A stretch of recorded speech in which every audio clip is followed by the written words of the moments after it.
Hello again, everybody. I'm Larry Hamilton. Welcome to my YouTube painting channel. Thank you for watching. Today we're going to do a watercolor painting, and it's a special episode, I guess, or special version of one that I really don't have any photographs of. I don't have any sketches. I just have a few pencil marks on here, and I'm going to try to use the as much as I can the Sterling Edwards method of painting watercolors, and should go pretty fast, I hope. At least that's my goal, to see if I can do this in less than 30 minutes. It's going to be a winter scene, something that you might copy to use for maybe a Christmas card or something like that, or a variation of it anyway. So without me talking much more, let's get going. I want to take you through the paints and brushes, and we'll get started. So hold on here, let me get the palette up, and so there we go. This is our Sterling Edwards palette, and it has I have the brushes you see here. These are Sterling Edwards design brushes. These are bristle brushes.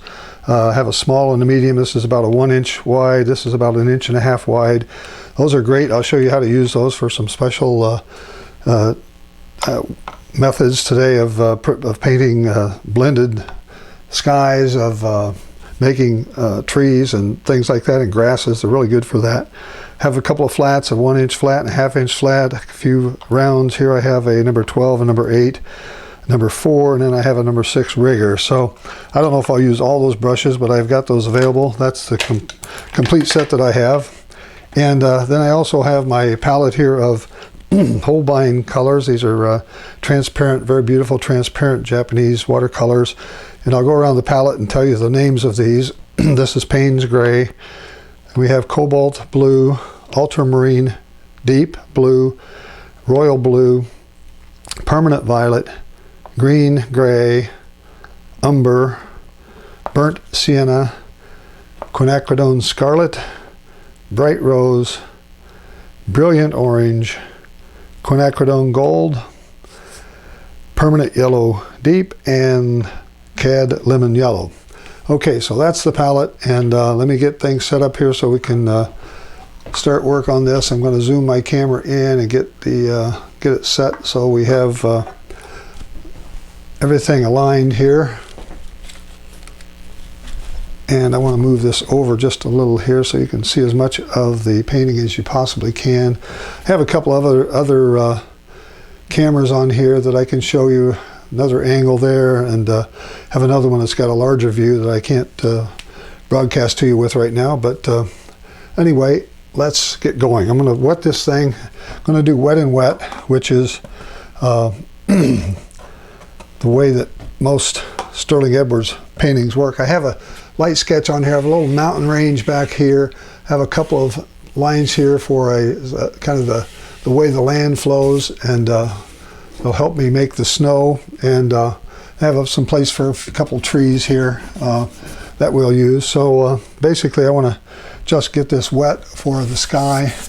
We're painting on Fabriano Artistico 300-pound watercolor paper, cold press, and it's 11 by 14 inches. I'm just kind of painting above the mountain range here, wetting it above the mountain range, and so you can see that it takes a lot of water. The 300-pound paper takes a lot of water. Also, I paint vertically, and so the water tends to run down faster, and it doesn't stay in the paper as long at the top as it would if I were laying this horizontally on a table. So that's about all I want to do there. Wet that down. I'm going to kind of get some of this graphite off of here from my sketch so it doesn't override my my paints when I put them in there. Okay, so this blue sky, we're going to take a little bit of our cobalt blue, and we're going to make a little pile of it here. And I'm going to take a little bit of just a little bit of burnt sienna, and put that in there. It'll gray this down a little bit. It'll make a kind of a pretty kind of a gray, a different kind of a gray anyway. It's got some green in it. You can actually see the green coming out there. And if I were to use my ultra blue, which has more purple in it, you see the difference in color there. if I were to come back and add that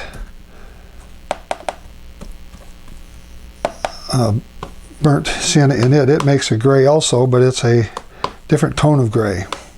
And when I look at these two colors, I kind of really like the mixture of ultra blue and burnt sienna a little better. I like that gray a little better than the one with so much green. I don't like to put a lot of green in the sky. So let's just start. We've got this paper wet up here, and let's see what happens. We'll start putting in a bit of a, that's really got too much dark in it now. Let's put a little more blue in there. You can make a gray that's got a lot of blue in it. You can make a gray that's got a lot of brown in it, and it will turn more toward the brown color than the blue color. This has got some blue in it now. Okay, this is a snow scene, so sometimes the skies will be darker. And let's just take a little bit of this.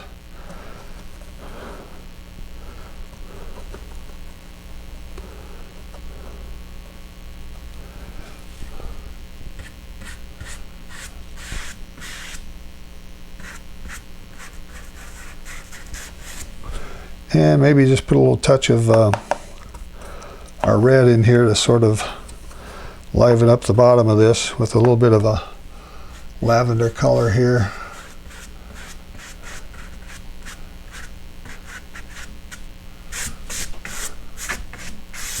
Okay, don't need much more than that for the sky. Might come in here and put a few things that look like a, make sure I have this edge here. I don't want a lot of water standing on it. And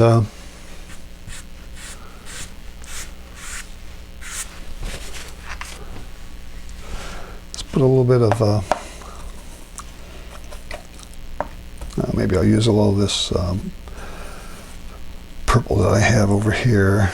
That's better. Yeah, let's put a few of these things out here to give us a little bit of a few clouds floating around up there, maybe some down here, something like that. Don't need a lot, just to put a few things in that sky to make it look like there's something going on. You could actually pull out a cloud or two if you want to use a little paper towel and put a few scrapes in there like that.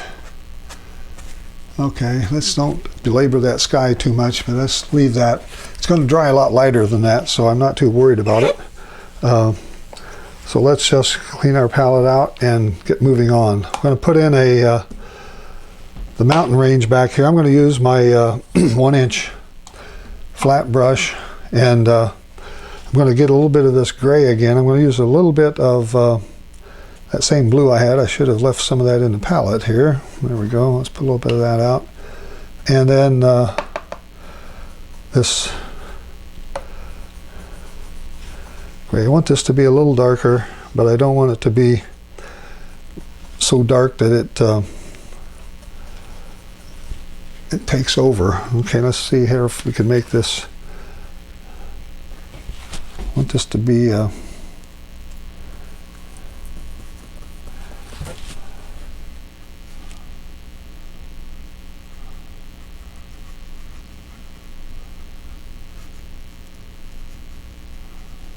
I'm going to get just a little bit of snow in here, maybe. Have it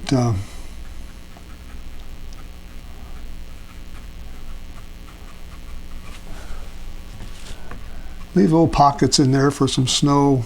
As it comes down in lower elevations, you could probably just kind of run it all out there, not have to worry with it too much. I'm going to have a lot of stuff in the foreground anyway, so don't really worry too much about what this looks like here. Let's finish it off over here on the right side with a few more things that look like we got snow on the top here. Running down, brush strokes are kind of telling you which direction the mountain's going.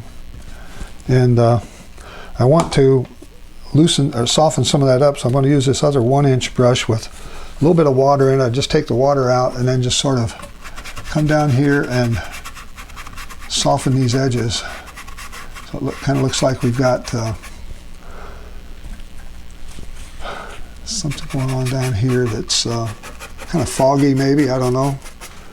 This is all dry paper, by the way, down here. So I'm going to wet it. Now it wasn't wet before because I didn't want these mountains to run all over the place.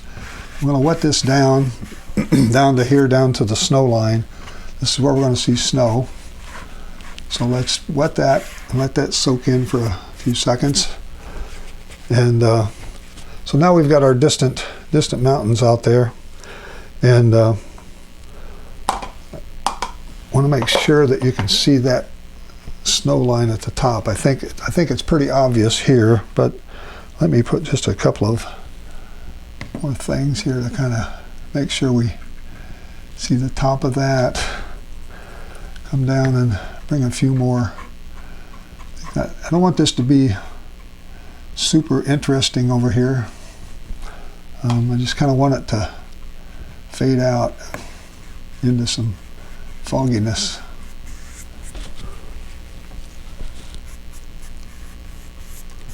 Okay, so that's that. That's the mountains. Probably not going to do much more with that at all unless I touch a couple places up here, but pretty much that's all I want to do right there.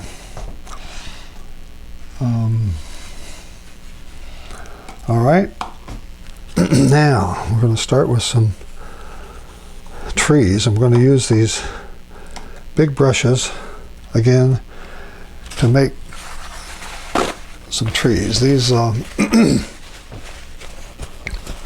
these bristle brushes are really great for making pine trees, and so we're going to take a little bit of umber and a little bit of our permanent violet, umber and purple violet. And I want to get, now this is wet here, so I have to be careful with what I do. But I want these to be a little darker because we're coming forward, right? These are coming a little forward. So let's just see here if we can put some of these in without too much difficulty here.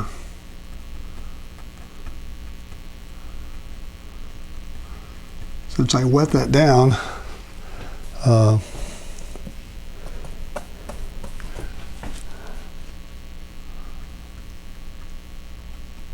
going to put in a row here that's kind of in the background a little bit, and but you can still see the mountains back there. I'm going to cover that up and make it a little darker as we go forward here. Get some more paint that's a little less watery. This paint is still pretty watery. If you can see, if you can run your finger through it like that and it flows back together, it's got a lot of water in it, as it's doing there. But if I put more paint in and get it thicker with less water, run my finger through it, and it stays open, then it's a drier, wet paint.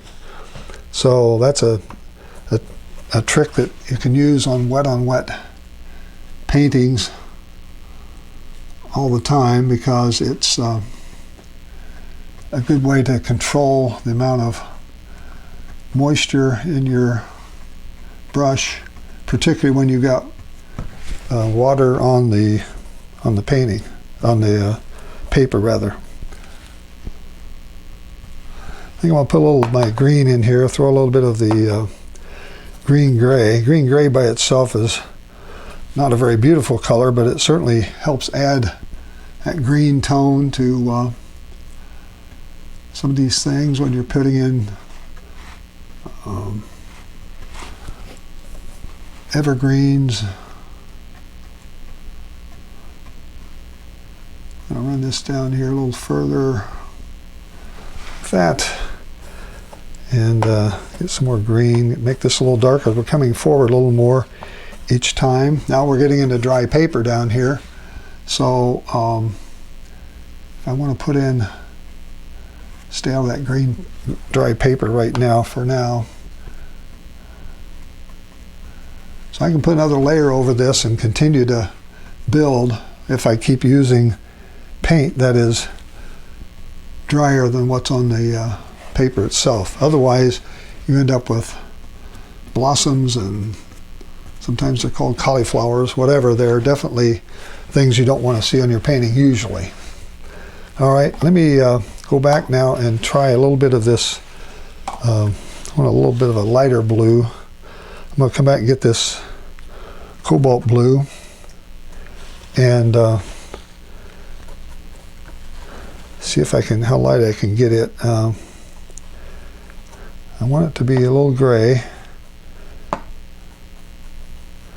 Probably not that. That's more brown than it is gray. Okay, I know what I'll do. I'll use some of my Payne's gray and put a little bit of my blue in it.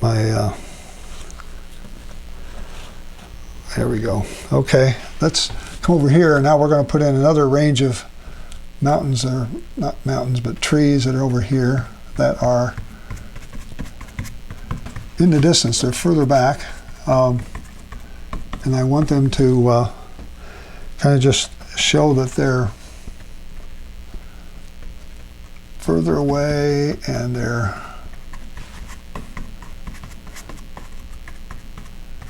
like this.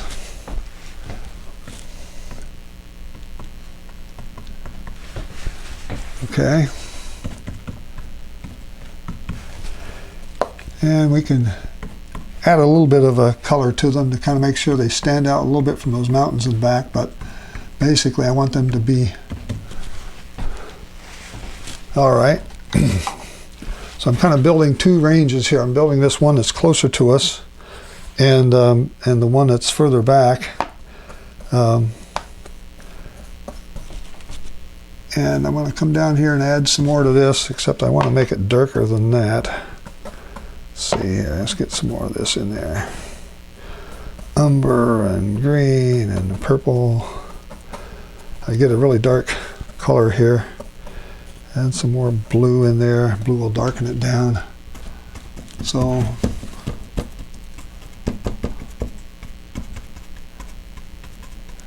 I've got another little layer of trees here that I'm going to run across, and we'll be making another layer, if you will. Leave some snow back in behind here.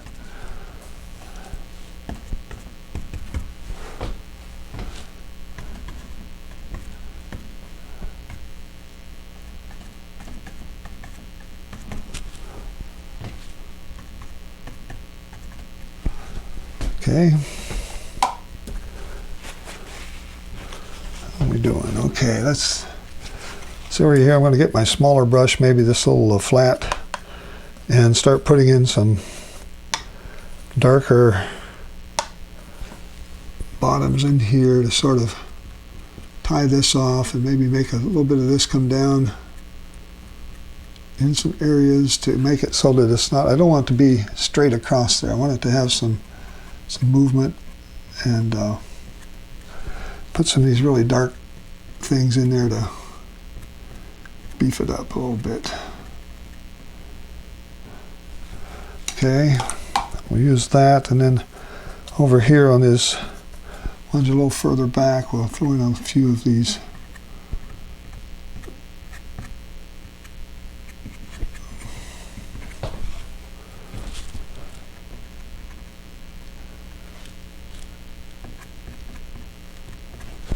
okay, maybe a few dark things here in some places to kind of make sure we show these standing out back there, that they are part of the tree range. They're just a little different color, they're a little further back. Hopefully it tells you that, I don't know.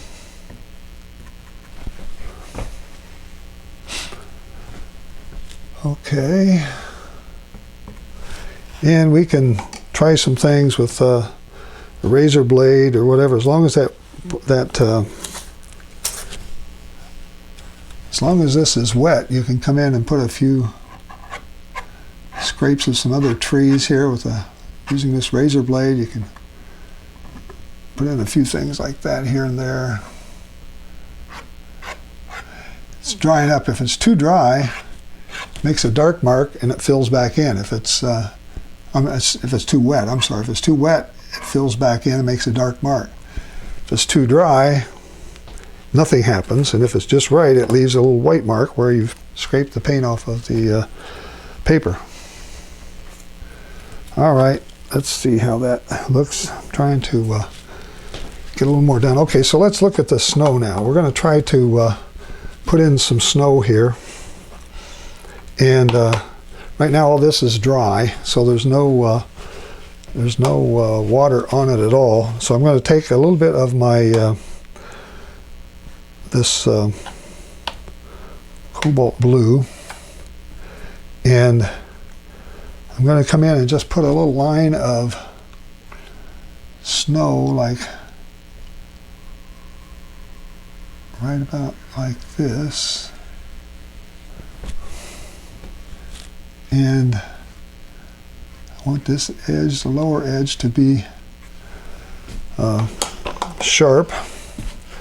And the upper edge, I'm going to use my bristle brush with some water in it, and we're going to just sort of come in and soften it.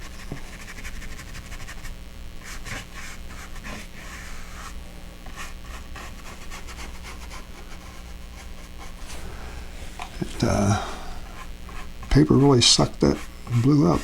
There we go. Okay, so I'm just softening that a little bit so that it looks like there's a ridge or something there.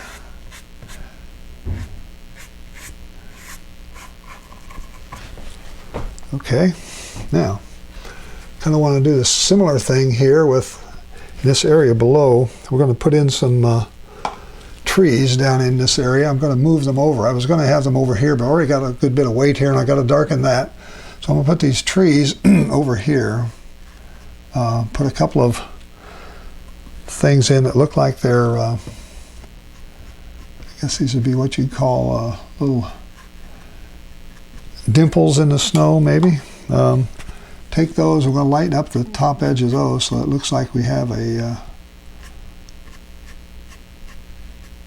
place there. That's for starters. Okay, and then over here I'm going to do that something similar again with a little bit of maybe a like this, and again using the clear brush, clear water, and just soften that top edge.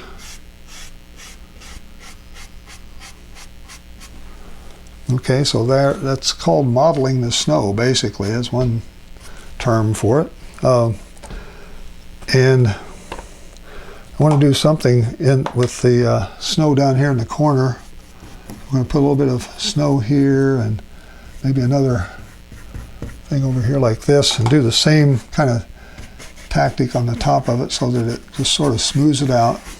So we're getting rid of some white paper here, so we're getting left with an area that looks like you might be able to walk through these areas and get back into sort of the background, head back toward those mountains. That's the thought anyway. Here I'm going to put a little more something in here to sort of, those are really hard edges right there, which could be softened up a little bit. But right now we'll just leave it at that.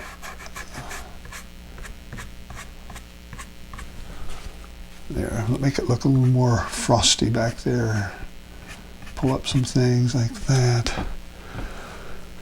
Okay, now let's come back to these trees here. I want to go back. I've got to get more dark in there. It's not really dark enough at all. So I'm going to get my purples and my blues and my greens and my browns. Make a fairly dark mixture here of these colors.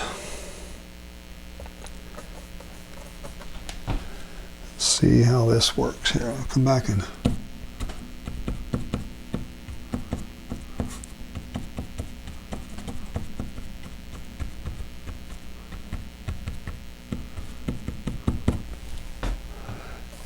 And I'll take this and run it all the way up like that. Make it a little wider down here.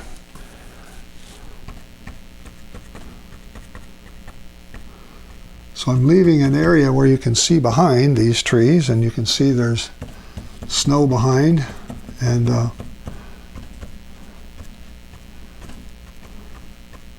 some bigger trees out here in front, darker trees. As long as they're darker, they'll come forward. So that's the idea with these trees here, why they're so dark.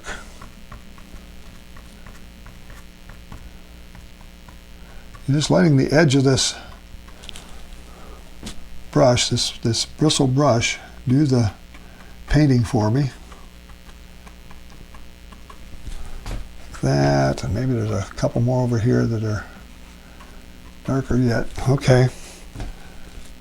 And something out here. All right, so that's probably enough of that. See if I can take a little bit of this, soften a little bit of these edges so they're not quite all hard. Some of the edges are okay to be hard, but some need to be softened. We don't want to have it completely hard edge all the way across there. All right, so now what do we got? I'm going to get my, let's see, my number, I think I'm going to take this flat again. Okay, so we're going to put some trees in here that start down here, and I'm going to use this dark brownish color that I have, and I'm going to start putting something in there that looks like this. So at the bottom, it's going to go up.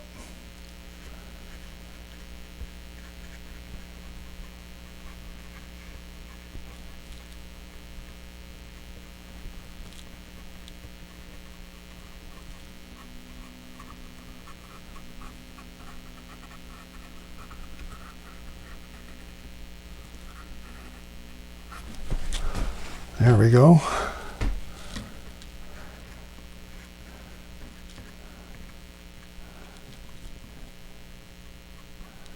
Sort of making it that. I'm going to get my small brush here and put in some of the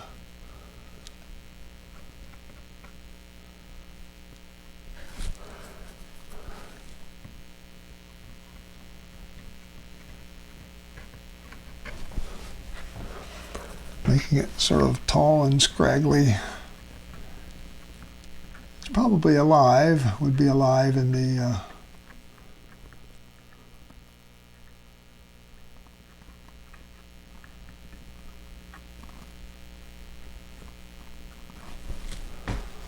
okay, something like that. And put another thing over here like that, so we have more than just one thing coming out of the... I think my rigger brush might be better for this. Let me try that and see if I can get a little thinner line maybe. Yeah, these are much better. And I'll put another one right here. Like that. And a nice little kink in it right there. And these have to come down into the snow further. And let's put a few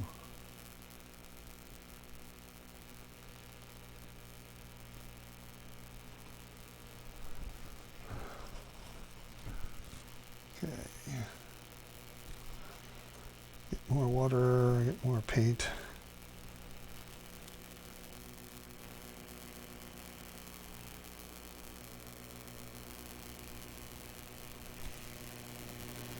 So these are just little things growing out of the ground here that's around these trees. We've probably got a couple of them over here that could be non-evergreen types. So just throw a few of those in, let them connect together. Okay, let's see here. A few more, maybe. This one needs to have a little more be fine. All right, I think that's probably pretty good for that. Connect these things together a little more. All right, so anyway, at least I've got them all the way up to the top of the paper here, and that's good for that. I'm going to use this big brush now again, a 1.5-inch brush. I'm going to come in here and put some things that look like they're grasses and stuff like that. They're sort of just floating around here.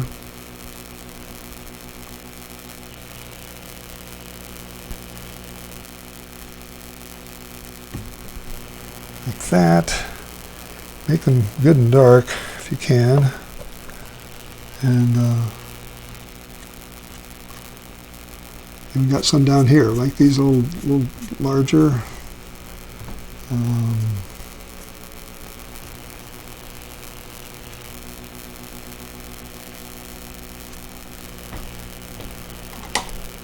Okay, take my wet brush here and sort of soften some of these edges. They're a little bit too stark. Looked like I glued them on, which I didn't. So I want to make sure that this all fitting together down here. Some of these need to be softened a little bit. We could soften a little of this over here. And so we have a nice little visual path where we can envision ourselves walking back into this painting, which is what I was trying to get. And I think, let's see here, I could probably put a few more little things on here to make it finish it up, but I don't think we need too much more here. Maybe put a little more things like this.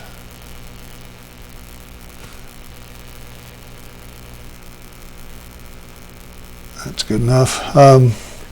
Maybe since this got some color, and we'll come back and put a few little splotches of color in here, maybe some things that are hanging around and left over from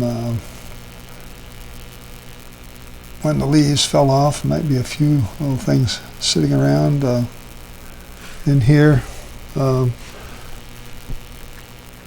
And what else here? This is about, I can connect this to the one above it, which is a good idea always, to show these things are connected so we're not, don't have a disconnect here. And we could even have a few more things floating up in here. I'm going to overwork this if I don't stop. I want to make sure that I have a lot of these little branches and things going on. This dimple didn't turn out quite like I wanted it to. I wanted it to look like setting in sort of a snowbank there that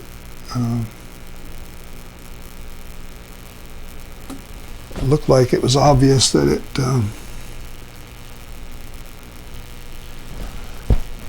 was indented. So let's soften that a little bit right there at the top. Okay. I think that's all I want to do. I put my name over here on the lower right somewhere with a light color. Right here maybe.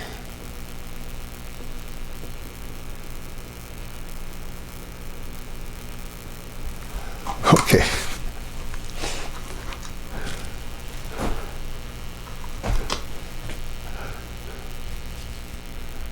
Okay, folks, I hope you like that. Hope you give it a try. I did this in about 30 minutes or thereabouts, and so I was trying to speed it up, trying to do something much simpler and fewer objects and fewer items.